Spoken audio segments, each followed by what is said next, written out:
আসসালামু আলাইকুম ব্রাদার। আমাদের বাংলাদেশের অবস্থা অনেক খারাপ, বন্যা পরিস্থিতি খুব অবনতির দিকে।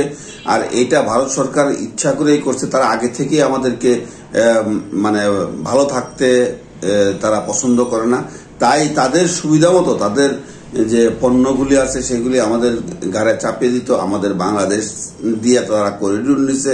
শেখ হাসিনার সরকার সবকিছু মিলে তাদেরকে পাও ধরে থাকছে। এখন আর সেই সময় নাই, এখন এসেছে যুদ্ধ করার সময়। এখন আমাদের বাক স্বাধীনতা আছে, তাই কথাগুলি বলতেছি। প্রতিটা মানুষের বাক স্বাধীনতা হচ্ছে তার মৌলিক অধিকার। আজকে সেই মৌলিক অধিকার নিয়ে কথা বলতেছি। আপনারও মৌলিক অধিকার, আপনিও আওয়াজ তুলুন। যার যার যা আছে তা নিয়ে আপনারা বন্যার্থদের সাহায্য করুন।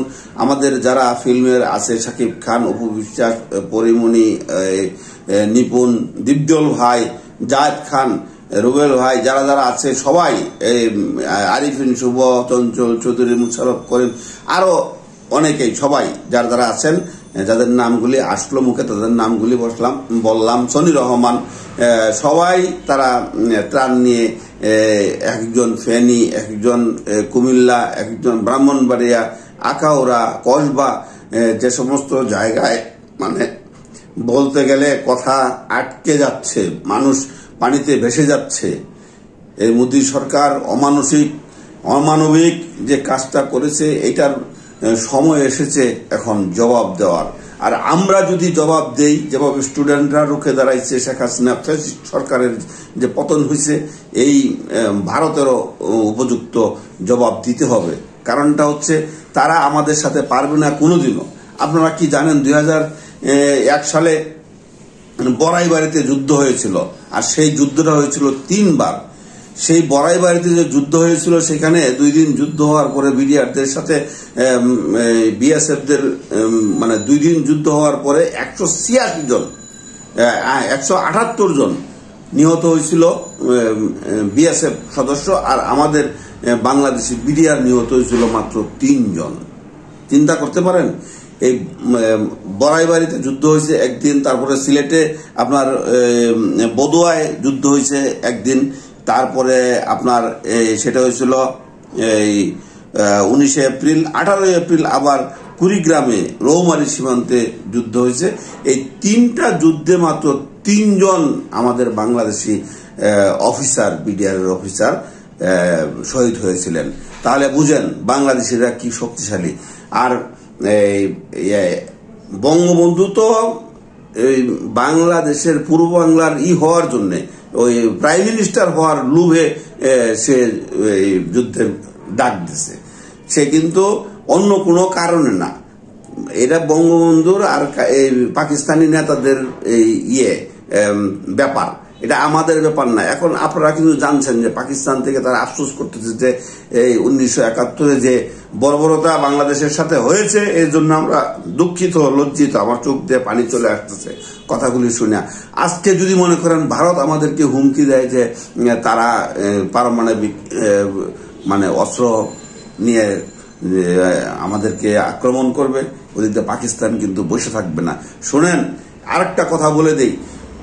হিরোশিমায় যুদ্ধ হয়েছিল 1960 সালে, আমার জানা নাই, যারা মনে আছে লিখে দেন কমেন্টসে। আর এখন কিন্তু হিরোশিমা কোথায়? জাপানে পারমাণবিক বোমা মারছিল ওই আমেরিকা। আর এখন কিন্তু আমেরিকার সাথে কিন্তু জাপানের সবচেয়ে কঠিন বন্ধুত্ব। তো সেটা ওই 1971 কি হয়েছে, কিভাবে কোন প্রেক্ষিতে কি হয়েছে সেটা আপনারা কিন্তু জানেন না। সেটা হচ্ছে রয়ের মানে স্বার্থ চরিতার্থ করার জন্য বঙ্গবন্ধুকে এই যুদ্ধে নামানো হয়েছে, ইন্দিরা গান্ধী নামাইছে। আর ওইদিকে কাশ্মীর সামাল দিতে হয় পাকিস্তানের সাথে, এদিক দিয়ে আবার পাকিস্তানের সাথে, পূর্ব পাকিস্তানের সাথে ইন্ডিয়া সামাল দিতে হয়। যার জন্য ইন্দিরা গান্ধী বুদ্ধি করে এই একটা স্বাধীন করে দিছে, আলাদা করে দিছে আমাদেরকে। আর লুটপাট করে তারা কিন্তু তাদের যে সহায়তা করছে তার থেকে 100 গুণ বেশি তারা নিয়ে গেছে আমাদের দেশ থেকে। তো তারা যদি মনে করে যে আমাদেরকে পেঁয়াজ দেবে না, পেঁয়াজ আমরা খাবো না, তাতে কি হয়েছে? আমাদের দেশে উৎপাদন করব আমরা। আর একটা কথা সবসময় মনে রাখবেন যে কেউ কিন্তু কেনার জন্য মার্কেট খুঁজে না, বিক্রির জন্য মার্কেট খুঁজে। তা আমাদের কাছে বিক্রি করার জন্য চীন আছে, ইন্দোনেশিয়া আছে, অনেক দেশ আছে। তারা বিক্রি করবে, মার্কেট খুঁজবে। ভারত থেকে না আনলে কিচ্ছু আসা যায় না। মনে করেন চিকিৎসার জন্য আপনি ভারত যাওয়া লাগবে। যদি এই যে সরকার আসছে এখন অন্তর্বর্তীকালীন সরকার, এই সরকার যদি সব দুর্নীতি দূর করে শিক্ষা ব্যবস্থাটাকে যদি স্ট্রং করে তোলে, আমাদের দেশেই ডাক্তার আছে প্রচুর, তারা বাইরে যায় চিকিৎসা করতেছে, দেশে সম্মান পায় না বলে। এখন আসেন পোলট্রি খাতে, ডিম ভারত থেকে আসে, মুরগি ভারত থেকে আসে, আমাদের দেশে এটা উন্নত, আমাদের দেশে এটা উৎপন্ন হবে, আমাদের দেশ উন্নত হবে। গরু মাংস ভারত থেকে আসলে আমরা খাই, তো আমাদের দেশে উৎপন্ন হবে গরু, অসুবিধা কোথায়? আমাদের দেশ স্ট্রং হবে, লাগে আমরা 10 বছর কষ্ট করব এইগুলির জন্য। আর এখন কষ্ট করা লাগে না, বাংলাদেশ এখন অনেক উন্নত হয়েছে। তাদেরকে যদি যারা কৃষি খাতে আছে তাদেরকে যদি সাপোর্ট দেওয়া হয়, এতদিন তো সাপোর্ট দেয় নাই কেউ, সাপোর্ট নিছে, চুষা খাইছে। নদী খনন যদি ঠিক মতো হইতো, আপনারা দেখেন নদীগুলি ড্রেজিং যদি ঠিক মতো হইতো, এই যে পানি আসতেছে ভারত থেকে, এই পানি যাবে কোথায়? নদীগুলি তো ড্রেজিং হয় নাই, এগুলি শুধু কাগজে পত্রে টেন্ডার হয়েছে, কাগজে পত্রে ড্রেজিং হয়েছে, কোনো ব্যাটারাই ড্রেজিং করে নাই, টাকাগুলি সব মারে খাইছে, বন্টন করে খাইছে। এই যে সালমান এফ রহমান ধরা খাইছে, সালমান এফ রহমানের তার যে প্রপার্টি, মানে বাংলাদেশের ওই যে সেতু, পদ্মা সেতু নির্মাণ হয়েছে সবচেয়ে বড় প্রকল্প, সেই পদ্মা সেতুতে যে টাকা লাগছে তার থেকে ডাবল টাকা হলো সালমান এফ রহমানের এই ব্যাংকের কাছ থেকে ঋণ নেওয়া। আপনি বুঝেন বিষয়টা কোন জায়গায়? সবাই সবার জায়গা থেকে তারা চুষা খাইছে এই বাংলাদেশটাকে। আজকে আল্লাহ তাআলা এই জন্যই ধরায় দিচ্ছে। বঙ্গবন্ধু যেদিনকে দেশে প্রত্যাবর্তন করছিল, সেদিনই গাড়ির ভিতরে তাইজুদ্দিনে বলছিল, তাইজুদ্দিন আমি কিন্তু বাংলাদেশের প্রধানমন্ত্রী হব, কানে কানে বলছিল। তো বুঝেন, ঢাকায় আইসা পৌঁছায় নাই এখনো সে। আর যেভাবে আসছে ইস্তারি মারা কাপড় চুপড় পরে, এইভাবে কেউ জেলের থেকে বাইর হয়? সে ছিল ওই পাকিস্তানে আপনার ইয়ের বাড়িতে, এক নেতার বাড়িতে ছিল, আরামে আয়েসে। তার সেই ইস্তারি করা জামা, নাহলে তো জামা কবে ওই ছিঁড়ে যেত, জামা কি এতদিন কেউ যত্ন করে রাখে? তার এই পাইপ, এই চশমা, এটি থাকে কেমনে? থাকে না, যদি জেলখানায় থাকতো। তো যাই হোক, এখন সেই ফেসিবাদী সরকারের পতন হয়েছে। এখন আমরা নতুন বাংলাদেশ দেখতে চাই, আমরা যুদ্ধ করে বাঁচতে চাই, মাথা নত করে বাঁচতে চাই না। আজকে এই ডুমুরিয়া বাদটা যদি রাতের বেলায় খুইলে না দিত, রাতের অন্ধকারে, তাহলে কিন্তু এইভাবে নৃশংসভাবে হত্যা হইতো না। পানিতে ডুইবা মানুষগুলি মারা গেছে, কারো অর্থবিত্ত কোনো কিছু নাই, ঘরের চালে মানুষ বসে রয়েছে।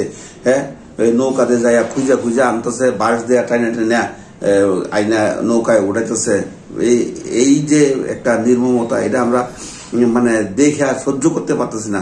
আপনারা যার যার জায়গা থেকে আওয়াজ তোলেন, যে যে বিষয়টা জানেন সোশ্যাল মিডিয়ায় তুলেন। আবার একটা যুদ্ধ হোক, আবার একটা যুদ্ধ চাই। ভারতকে আমরা মানি না, এদের এখানে যাওয়ার দরকার নেই, আমরা অন্য দেশে যাব।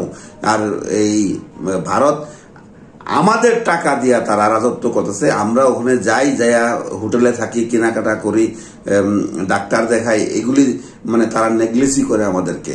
আমরা না গেলে ওরা উঠার পাবে যে বাঙালিরা আসে না। কিছুদিন কিন্তু এটা নিয়ে হরতাল হয়েছিল, বাঙালিরা কিন্তু যায় নাই করোনার টাইমে, তখন কিন্তু ওদের হোটেল সব বন্ধ হয়ে গেছিল। ওরা বুঝুক মোদী সরকার বাড়িতেছে ডুমুরিয়ার বাঁধ খুলে দেয়া, আমরাও দেখবো। আমাদের পক্ষে আল্লাহ আছে, আমাদের আল্লাহ তাআলাই রক্ষা করবে। আপনাদের ইমান আসলে দুর্বল হয়ে গেছে, যার কারণে আল্লাহ ইমানের পরীক্ষা নিতেছে। আল্লাহ তাআলা ইচ্ছা করলে 1 সেকেন্ডের ভিতরে পানি চলে যাবে। এই যে দুর্নীতি যেগুলি হয়েছে, এটার জন্য আল্লাহ তাআলা করতেছে, আমাদেরকে শিক্ষা দিতেছে, তোমরা কেন এই দুর্নীতিটা করলা? ড্রেজিং করার টাকা, মানুষের টাকা তোমরা মাইরা খাইলা।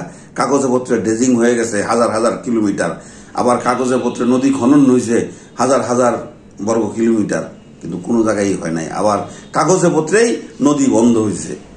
এই দুর্নীতি মানে আস্তে আস্তে আপনারা টের পাইবেন। তাই যে যেটুকু টের পাইবেন, যে যেটুকু জানেন, এইটুকু নিয়ে আওয়াজ তুলুন। আবার নতুন বাংলাদেশ গড়তে চাই আমরা।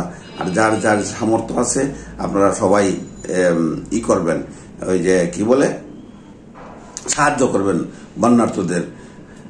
আর সেনাবাহিনী অলরেডি 1 দিনের বেতন তারা দিয়ে দিচ্ছে এই বন্যার্তদের জন্য। আর বন্যার্তদের জন্য এই ফোন নাম্বার দেওয়া আছে সেনাবাহিনীর। যারা যারা আপনারা এই সাহায্য চান এই ফোন নাম্বারে যোগাযোগ করবেন। আরো যত ধরনের সোর্স আছে এগুলি নিয়ে আপনারা ভিডিও বানান, ভিডিও আপলোড করেন। আমরা সবাইকে নিয়ে বাঁচতে চাই। আমরা শুধু যারা ভালো আছি এখন তারাই বাঁচবো, আর যারা অসহায় অবস্থায় এই ফেনী, এই চৌমোহনী, এই 14 গ্রাম, কুমিল্লা, ব্রাহ্মণবাড়িয়া, কসবা, এই সব এলাকায় যারা আছে তারা বাঁচবে না? আমরা বাঁচলে সবাই বাঁচবো। যুদ্ধ আবার হবে। বাঙালি সবসময় যুদ্ধ করেই বাইচে আছে। আর একবার পাকিস্তানিরা মাইরা গেছে, সেটা হচ্ছে একটা পলিটিক্স ছিল রয়ের বঙ্গবন্ধুর সাথে আর কয়েকজন পাকিস্তানি নেতার সাথে। তাই বলে পাকিস্তানের সব মানুষ খারাপ না, এটা আপনারা নেট দুনিয়ায় দেখছেন। আমাদের সাকিব খানকে নিয়ে যেভাবে পাকিস্তানের ভিডিও বানাইছে তারা, এইটাই প্রমাণ করে যে কতটুকু ভালোবাসে তারা। তারা আমাদেরকে ঘৃণা করে না, তারা ঘৃণা করে, পাকিস্তানিরাই ঘৃণা করে 71-এর যে ইয়ারা ছিল, নেতারা ছিল, কায়েদে আজম, জিন্না, ভুট্টো, আরো যারা ছিল, নিয়াজি, এদেরকে পাকিস্তানিরাই ঘৃণা করে। তো ভালো থাকবেন, সুস্থ থাকবেন। আসসালাম।